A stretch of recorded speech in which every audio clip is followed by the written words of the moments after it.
Nagbabalik na naman ang inyong tagapaglingkod ng mga balita at pawang katotohanan lamang. Naging mainit nga na usapin sa mundo ng social media. Talaga naman na hindi nga nakayanan ni Kuting ng Norte ang matinding revelasyon na isiniwalat nga sa publiko. Ngayon nga ay hindi niya nakayanan at dumugo nga ang kanyang bunganga. Dito nga natin makikita na kahit anong siga o kahit anong pilit niya na hikayatin ang taong bayan ay wala nang naniniwala kay bangag na Kuting na ito. Dito nga natin mapapansin na talagang hindi na nga bulag ang maraming netizen ngayon dahil namulat na nga sila sa katotohanan. Dito natin mapapatunayan na pinipilit nga ni Kuting ng Norte na ipasok lahat ng kanyang mga kaalyado nang sa ganun ay walang sagabal sa kanilang plano. Ngayon nga ay nagkakagulo na sa Kongreso, sa Senado at kahit saan ahensya dahil nga sa mga isyu na nabulatlat at maraming naglalaglagan at nagbubukingan ng totoong kulay. Well mga kaibigan, para nga sa karagdagang impormasyon, panoorin nga natin ang buong video. At kung bago ka lamang sa aking channel, huwag kalimutan i-click ang subscribe button at notification bell para lagi kang updated sa ating mga bagong video. At para sa solid viewers natin dyan, maraming salamat sa walang sawang pagsuporta.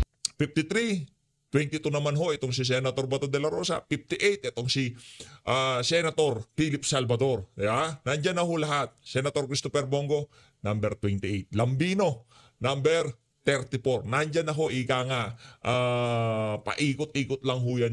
Paikot-ikot lang ho sila dyan sa baba. Ito na ho, kay Atty. Rowena Guanzon na ho tayo. Kay... Konting comment lang tayo dun sa hearing ng TRICOM, QUADCOM dun sa House of Representatives. TRICOM, attorney. Ang napaka-interesting dun ng mga tanungan, yung sa mga puti na representatives ng Meta. Yung mga nakabarong doon ng mga puti na lalaki. Mga APAM. Sanay na sanay yung mga yun sa mga inquiry dun sa kanila sa Amerika. Kaya yung mga sagot pinag-iisipan. Ano nangyari dito kay Atty. Rowena Guanzon? Ba't parang bumata siya ng 2 taon? Dahil lang sa lipstick niya. Bagay mo madam ha, bagay mo yung lipstick mo. Kasi dyan sa House of Reps, hindi na nakaklaro kung pwede ba yung cross-examination question, yung answer with a yes or no. Nako. Kahit sa court po, pwede mo ka pong mag-yes or no, pero may redirect, may explain mo. Ayon po naman sa Supreme Court decision. Atty. Guanzon, korte, nandito lang ho ang korte. Nandito ang mga hearing dyan sa House of Representatives. Anong korte-korte? Diba? Sa korte, mahabang cheche-bureche ang pagpapakulong. Diyan sa mga hearing, diyan sa Senado o diyan sa House of Representatives, isang pitik lang na ganito nitong si Paduano. Sigurado, contempt ka, kulong ka, di ba? Sa korte, marami pang cheche-bureche, di ba? Marami pang mga ebidensya dapat ilatag bago kanila mapakulong. Pero diyan ho, mga kababayan, isang ganyan lang, no?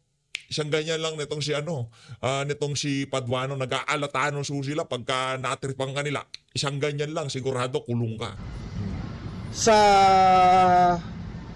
inquiry in Congress, dapat po nakaka-explain, nakakapagpaliwanag naman po ang mga tinatanong. Kasi pag tinanong kunyari siya ng, gusto mo bang makulong?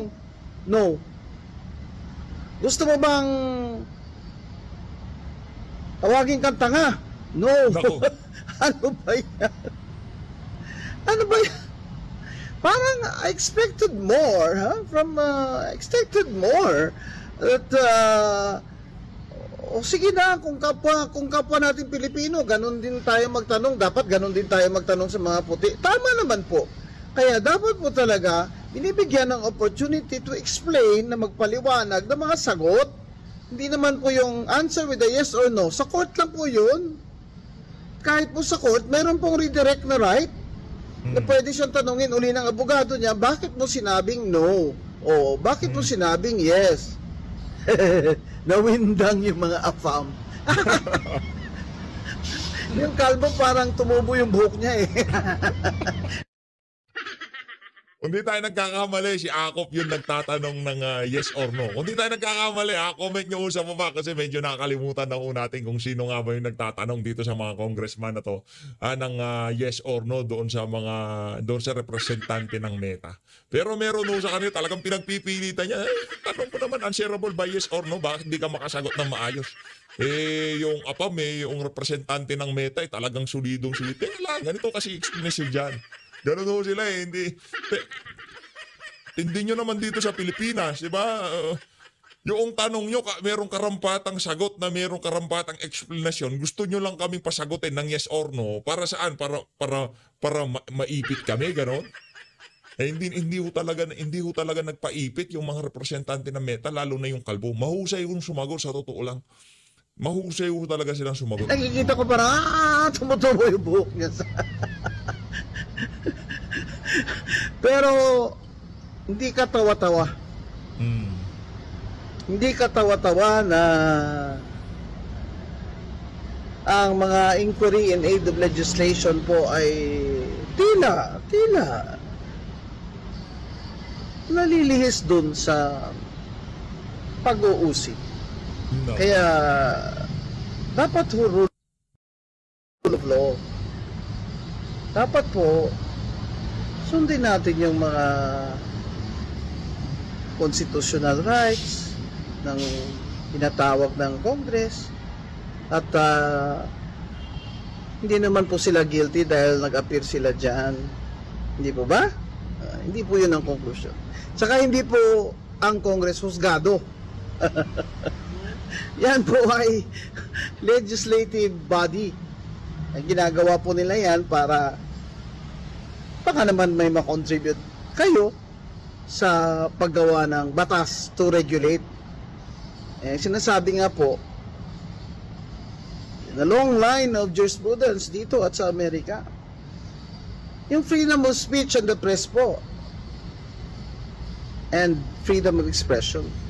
Pag gusto ng Estado o gobyerno na i-regulate yan, magpasa ng batas ng kung ano-ano, sa pag-regulate niyan, ay mag-ingat po sila.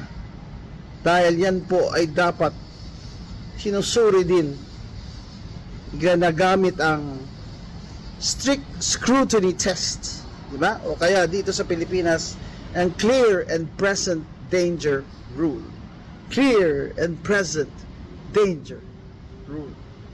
Attorney Guanzon po, T3PWD po. Magandang araw po sa inyong lahat at magandang araw galing po sa Netherlands. Malamig na naman po ang panahon, bagamat kahapon po parang spring na, bumalik na naman po ang lamig ngayon. Kaya nagtatago ang Spokesroque sa loob ng kanyang apartment. Pero kahapon po syempre narinig nyo naman si Pebbles Talakera, doon sa sinasabi niya na di umano ako daw ay nasa likod ng pulboronic video. At kaya ko daw pabagsakin ang gobyerno. Naku naman Pebbles, napakalaki naman ng bilib mo sa akin. Pero bago natin pag-usapan yung mga bagay-bagay na sinabi ni Pebbles Talakera, linawin ko po yung konteksto ng pagpupulong na yon. Tama po na yan po ay matapos yung pagpupulong ng Maisog Hong Kong. Nag-imbita po talaga ako ng hapunan. 2 table, 3 table pa nga po yun kasi doon sa table kung saan ako nakaupo, yung table kung saan nakaupo sila Pebbles Talakera, tapos meron pang table dito sa kaliwa ko. So halos 3 table po yan. Isang malaking table, 2 maliit na table. So hindi po kami magkasama ni Pebbles Talakera nung hapunang yon. Kaya mga po nagtataka ako bakit sinasabi niya na kasama daw siya sa usapan. Wala po siya doon sa lamesa namin. Pangalawa po, sinabi naman niya late na siya dumating.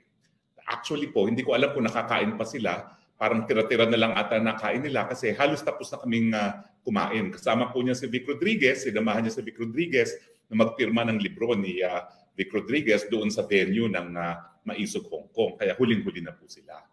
Pero himay-himayin po natin ang sinabi niya bago ako pumunta doon sa kaya ko raw pabagsakin ng gobyerno. Una-una sinabi po niya na meron na raw akong natanggap na screenshot galing sa isang politiko na nagpapakita na sumisinghot ng powdery white substance ang Marcos Jr. Hindi po totoo yun. Sa Hong Kong po, walang kahit anong larawan. Aaminin ko po, matagal nang usap-usapan yung video na yan. At kaya lahat ng tao naghahanap Now, totoo po, sinabi ko na baka meron na. Pero dahil yan po ay nanggaling kay Maharlika, na meron daw siya puting ahas na ibibigay na ang video. So yan po yung konteksto na pinag-uusapan, paano kaya yan makikita ng taong bayan. Pero nung panahon pong yon, nung July 7, dun sa restaurant na yon, wala pa pong kahit anong larawan. Ang alam ko lang, si Maharlika ay makakaroon ng isang video.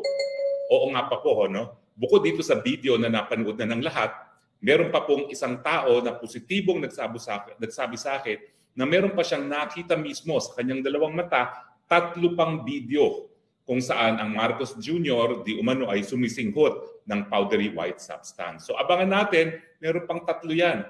Kung ako'y hindi lang nag-a-asylum ngayon sa Netherlands, di ako naghahanap ng 3 video na yan. Pero pakiusap ko dun sa taong nakakita ng 3 video, pwede ba please lang para sa taong bayan, hanapin mo naman yung 3 video na yan, ang makita natin yan. Dahil hit na hit po yan pag yan ay napakita na naman. Now, ang pangalawa po, yung kasinungalingan niya, na nagkaroon daw kami ng premiere sa Vancouver kasama si Maharlika. Ikaw naman, Tebos, kung ikay magsisinungaling, sana pag-aralan mo kung ano sasabihin mo. Wala po sa Vancouver si Maharlika. Ang premiere po ay doon sa Los Angeles, no? Matapos po ang Vancouver. Pangatlo po ay yung ano pa ba yung pangatlong sinabi niya? Vancouver. Na pinremiere daw namin sa Vancouver at meron daw live. Bakit hindi pinakita sa Kongreso yung live kung saan pinakita yung polboronic video? Kung talagang merong live niyan, di dapat yun ang pinakita sa Kongreso. Wala namang pinakitang live sa Kongreso, no? Doon sa Vancouver. Ang talagang nakita lang natin sa Los Angeles. So ulitin ko po, no? Yung video sa mulat-mula, July 7 pa man, ay si Maharlika ang merong puting ahas. At bakit naman tayo magtataka na merong puting ahas na ganyan si Maharlika? Dati naman talaga, super close siya sa mga Marcoses. In fact, nakilala ko yan, panahon pa ni Duterte, alam ko talaga, nangungunang vlogger ng mga Marcoses yan. So, wala pong kaduda-duda na marami talaga siyang kakilala na loyalist ni Marcos na hanggang ngayon ay napaka-close at nakapagbibigay ng impormasyon. Kailan ba man naman pumaltos si Maharlika, si Dragon Lady sa kanyang mga impormasyon na galing sa kanyang puting ahas? Wala piyang paltos. Nung sinabi niya na pupulbusin ng mga Duterte, pinulbos nga ang mga Duterte. At ngayon nga po, pinupulbos ang Duterte, kinulong ang dating Presidente Rodrigo Roa Duterte, inimpeach si Sara Duterte, pinagbibintangan na drug trafficker si Pulong at saka si Atty. Manscarpio at si Harry Roque, human smuggling daw, pogo at ngayon magpapabagsak ng gobyerno. Pero puntahan na natin yung magpapabagsak daw ako ng gobyerno. Alam niyo po, sana totoo.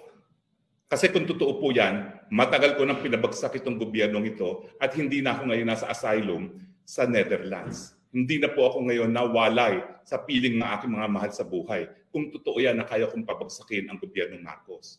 Kung gaya ko pong pabagsakin ang gobyernong Marcos, pinabagsak ko na po yan. Dahil ang pagkagutom, pinakamatindi sa loob ng mahigit 20 taon sa kasaysayan ng Pilipinas. Kung kaya ko pong pabagsakin ang Marcos, gagawin ko na po yan, ginawa ko na po yan. Bakit? Dahil tayo po ngayon, kinaladkad niya sa kuko ng gyera. Samantalang wala naman tayong interes para makipag-gyera sa kahit kaninong karatig bansa natin. Narariyan na yan. Nakatutok na po sa atin ang mga missiles ng China dahil pinayagan ni Marcos Jr. na itutok yung Typhoon missiles galing sa Pilipinas papuntang China. Ito po yung same missiles na naging mitya kung bakit nagkaroon ng kamuntik ng magkaroon ng nuclear war. Kung ako po ay kaya kong pabagsakin ng gobyerno, ginawa ko na po yan. Dahil terrible na po ang nangyayaring panunupil sa kalayaan ng malayang pananalita. Sinimulan po yan sa pagsasarado, pagtatanggal ng prangkisa ng SMNI. At ngayon, yung nga pananakot at pagpapakulong sa mga vloggers natin. No? At kahapon nga, 4 na namang vloggers ang pinakulong. No? Si Mark Lopez, si Sas, si Doc Lorraine Badoy, nakalimutan ko kung sino pa yung isa. Pero siyempre po, yan ay bukod pa doon sa mga pinuntit na nila, nakasama na po ako doon. Kung ako po may kapangyarihan mapagbagsak ang ating gobyerno, pinabagsak ko na po yan. Bakit? Dahil matindi na po ang korupsyon sa ating gobyerno. Nagmumula na po sa pinakaulo hanggang sa baba. At siyempre, ang Kongreso, pugad na rin ng korupsyon. Nandyan po ang tambaluslos na mayroong court records sa Delaware, sa Amerika, na nagsasabi na tumanggap ng suhol ang tambaluslos dyan sa isang party litigant tungkol sa isang casino. And yet, tambaluslos speaker pa rin siya. Huwag po kayo mag-alala. Kung ako talaga ay may kakayahang magpabagsak ng gobyerno, ginawa ko na po yan, full stop. Ang problema, wala nga tayong kakayahan. Kasi nga po, ang pagbagsak sa gobyerno, yan po'y nakasalalay sa taong bayan. Sa taong bayan na suportado ng militar. Yan po ang nangyari sa kasaysayan ng Pilipinas. Simulan natin nung tayo po ay nag-alsa laban sa mga Espanyol. Di ba po? Bagamat ang mga Espanyol, moderno ang kanilang kasangkapan, ang kanilang mga barel, natalo pa rin ang Katipuneros na ang dala-dala lamang ay mga bolo. Bakit? Dahil nagkaisa po ang sambayanan at nagkaroon sila ng tapang na bumuo ng isang hukbong sandatahan na pinangunahan nga ng ating mga bayani gaya ni Gat Andres Bonifacio. Yan po yung patunay na kapag ang taong bayan nagsama-sama at nagkaroon ng paninindigan at nagkaroon ng hukbong sandatahan para lumaban sa mga nangaaping mga dayuhan, tayo po'y magwawagi. Ganyan din po ang nangyari nung linusob tayo ng mga Amerikano. Yung mga naunang nag-alsa sa mga Espanyol, nag-alsa muli. Anong ginawa nila? Pinapatay nila yung ating General Luna na talagang nanguna doon sa pagtutol sa pagdating ng mga Amerikano bilang mga kolonyal. Pero nagsama-sama tayo. Pinakamagdugong digmaan sa kasaysayan ng mundo. Pero kain man nila ang mga Pilipino, tayo po'y nagwagi pa rin. At tayo po ay taas noo na talaga namang sinasabi na tayo ang kauna-unahang demokrasya sa buong Asya. Kauna-unahang republika sa buong Asya dahil nagsama-sama po ang taong bayan para itaguyod ang isang malayang republika ng Pilipinas. Ganyan din po ang ating naging karanasan ng pangalawang pandaigdigang digmaan. Alam nyo naman, halos wala tayong mga sandata. Pero bagamat tayo po ay bumagsak at naging na-occupy ng mga Hapon bago naman nila ginawa yun, ang Manila, second most damaged city in the world dahil matindi po ang ating ginawang pagtutol sa pagdating ng mga Hapon dito sa ating bayan. Kailangan munang masira ang buong Maynila bago tayo sumuko. Sumuko man tayo pero at ang aking mga ninuno, karamihan ng kalalakihan, namatay dun sa death march sa probinsya namin sa Bataan. At siyempre, ganyan din ang ating kasaysayan nung pinatalsik natin ang ama ng Marcos Jr., si Marcos Sr., isang diktador, isang kurakot, isang mamamatay tao, isang torturer, isang enforced disappearance. Di ba po? Nagkaisa ang taong bayan na sumigaw, tama na, sobra na ang korupsyon nyo. Tama na, sobra na ang panunupil sa karapatan ng malayong pananalita. Tama na, sobra na ang pag-abuso sa karapatang pantao. Nagtipon-tipon tayo para protektahan yung hukbong sandatahan na bumaliktad na ng mga panahon na yon ay pinamunuan ni FBR na naging presidente at ni Juan Ponce Enrile na ngayon ay nandoon sa katabi ni Junior. Di ba po? Hindi naman po magwawagi ang EDSA 1 kung militar lang. Dahil kung militar lang yan, sigurado ko, pinulbos yan ng mga puwersa ni Fabian Ber. Pero dahil ang taong bayan ang siya nagbigay proteksyon dun sa mga sundalo na bumaliktad, yun po, nagwagi at tinawag ng people power, pero wag po tayo magkakamali. Importante po ang people power, pero sa huli, para magpatumba ng gobyerno, kinakailangan nandyan ang hukbong sandatahan. Yan po ang karanasan natin nung linabanan natin ang Espanyol, linabanan natin ang mga Amerikano, linabanan natin ang Hapon, linabanan natin ang Marcos Sr. at nung lumaban tayo at naging dahilan para magkaroon ng constructive resignation ang ERAP Estrada. So Pebbles, ginagawa mo akong Superman. Gusto ko mang tanggapin yan para matapos ng paghihirap ng Pilipinas, hindi mangyayari. Gusto ko na po talagang mawala ang Marcos Junior administration. Kaya ko ba? Hindi. Kasi kinakailangan magsama-sama ang taong bayan. Sila lang ang merong tunay na kapangyarihan na mapagpatumba ng gobyerno. dahil nakasaad sa ating saligang batas na ang soberenya ay nasa kamay ng taong bayan. At siyempre, kinakailangan din merong hukbong sandatahan na magpoprotekta sa taong bayan, gaya ng ginawa ng EDSA 1 at EDSA 2. Ang tanong, nasan nga bang militar na magbibigay proteksyon? Alam ko si Pebbles po, nainip yan. Tapos binabasa pa ako ngayon sa sa Facebook na meron silang exchange ni Pebbles. Alam nyo, hindi ko na muna pinublish yun kasi violation naman yan ng Data Privacy Act, no? Pero ang sabi doon sa exchange na yon, bumitiw siya kasi hirap na hirap siya sa buhay, humingi siya ng tulong kay BP Sara, hindi siya pinansin ni BP Sara. Kaya tuloy, pumunta siya sa mga Marcoses at binigyan naman siya ng tulong. So in the end, kung totoo naman yung na-publish na yan at mukha naman talagang text messages yan ni Talakera, pera pa rin ang dahilan kung bakit nagbalik-baliktada at bumali-balentong ang ating Pebbles Talakera. Sang-ayon yan doon sa text messages na nabasa ko kanina sa Facebook. No? Yan ang pinakamalinaw na ebidensya. Unless i-deny yan ni Pebbles, madali naman matrace kung talagang sa kanyang galing yung mga text messages na yan. So kahit anong sabihin mo na meron akong kakayahang magpabagsak ng gobyerno, sana nga. I wish to God I had that power nang matapos na ang paghihirap at hinagpis ng sambayanang Pilipino. Pero ang katunayan, wala pong ganyang powers ang Harry Roque. At gaya ng sinabi niya, kaya nga po ako ngayon, nasa abroad, nag-a-asylum. Ang asylum po muli ay isang karapatang pantao na humingi ng saklolo sa ibang bansa kung ikaw ay inaapi sa sarili mong bansa dahil sa iyong mga paniniwala. At yan naman po talaga ang nangyayari sa akin ngayon. Wala naman pong kaduda-duda yan. Wala naman pong ibang dahilan para ako'y habulin ng Marcos administration kung hindi dahil sa aking maanghang na salita, ang aking mga isinusulat, ang aking mga vlogs, at ngayon po yung pagbibintang na ako daw ang promotor sa likod ng Pulbronic video na nagbigay patunay naman sa marami at nagkumbinsi sa marami na merong katotohanan. Ang nauna ng sinabi ni PRRD at ni Agent Morales na talagang gumamit ang Marcos Jr. ng droga. Hindi po yan conclusive, pero alam mo sa batas, ang tawag dyan is yung totality of evidence. Meron talagang basihan para paniwalaan natin na talagang wala sa tamang pag-iisip ang ating presidente.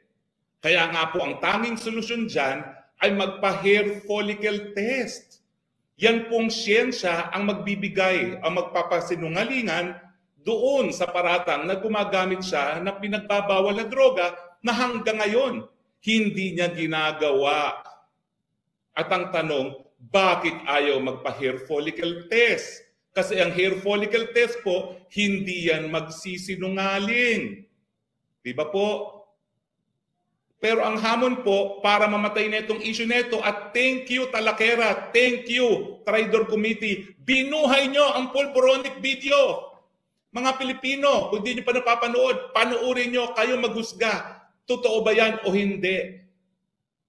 Makikita na inyong dalawang matayan. Bagamat, ito pong masasabi ko ha, bago yan na-upload sa FB, dinaan po namin yan sa program para malaman kung deepfake siya. Pinakita ko pa yan step by step sa New York, sa harap ng mga Pilipino. At ang lumabas, it is not deepfake. May dalawa pa pong kumpanya na nag-authenticate niyan. Isang dayuhang bansa na ayaw lang magbigay ng anything in writing now kasi gobyerno sila at maapektuhan ang relasyon ng Pilipinas at ng bansang yon at yung American expert ni Maharlika. Paano naman kasi sasabihin ng PNP, paano sasabihin ng NBI na hindi deepfake ang video na yan? Kapag sinabi nila yan, di parang sinabi nila sa buong daigdig at sa Pilipinas na adik ang presidente. Gagawin ba yan ng PNP? Gagawin ba yan ng NBI? Hindi, habang sila po ay nasa ilalim ng ehekutibo. Di ba? Kaya nga po, dyan papasok yung mga expert witnesses. Meron bang kinalaman sa politika ang expert witness ni Maharlika? Wala, kasi dayuhan siya, Amerikano. Anong pakialam niya sa Pilipinas? Meron ba siyang kakayahan? Well, alam naman natin na yung expert na yon, matagal na nagtatrabaho sa Hollywood. Ang kapital ng film industry, ang kapital ng video